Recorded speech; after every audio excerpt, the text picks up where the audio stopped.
Divide 882 by 6 in long division method. 6 times 1 is 6. On subtracting we get 2. So now this 2 is less than 6.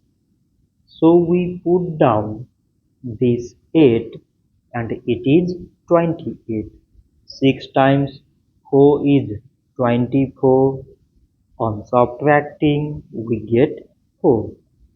So again this 4 is less than 6. So we put down this 2 and it is 42. 6 times 7 is 42. On subtracting we get 0. So 882 divided by 6 is 147. So this much for today and thanks for watching.